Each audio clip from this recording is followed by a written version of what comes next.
नमस्कार. मी कुमारी गिरिजा निलेश टवलारे. मी वर्ग 6 मध्ये शिकते. भगवान श्री कृष्ण आणि सर्व शिक्षकांना वंदन करून मी माझ्या विषयाला सुरुवात करते. आज शिक्षक दिनानिमित्त आपण सर्व इथे जमलो आहोत. डॉक्टर सर्वपल्ली राधाकृष्णन यांच्या जयंती निमित्ताने हा दिवस साजरा करतात हे तुम्हाला माहितीच असेल आणि सर्वजण याविषयी बोलणारही असतील. पण मी अनुभवलेले शिक्षक आणि त्यांचा आदर याविषयी बोलणार आहे. शिक्षक या शब्दातील शी म्हणजे शील, क्ष म्हणजे क्षमा आणि क म्हणजे कला असे शील, क्षमा आणि कला यांचा त्रिवेणी संगम म्हणजे शिक्षक.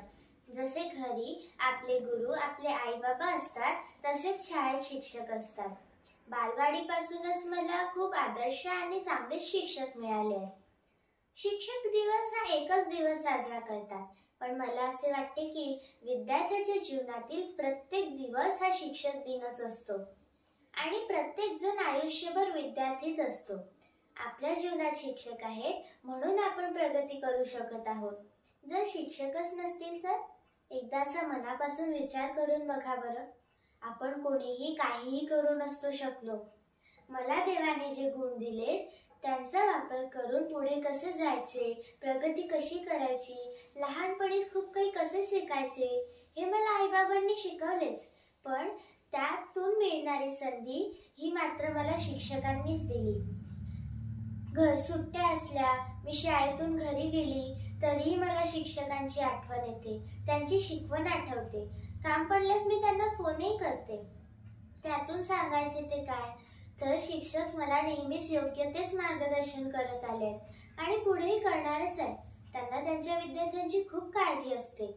त्यांनाही आपल्यासारखेच मुली असतील, त्यांनाही काही जबाबदाऱ्या असतील तरी ते सगळं बाजूला ठेवून फक्त आपल्याकडे लक्ष देतात, फक्त आपल्याकडेच लक्ष देतात.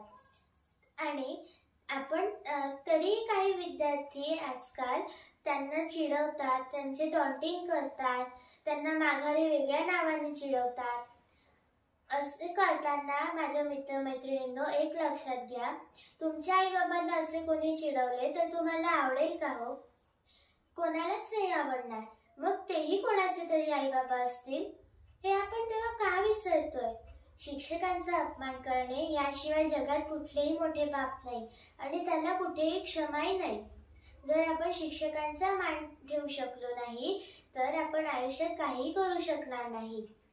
आपण शिक्षकांचा बालवयापासूनच मान सन्मान ठेवला पाहिजे, तरच खरा शिक्षक दिन साजरा होईल.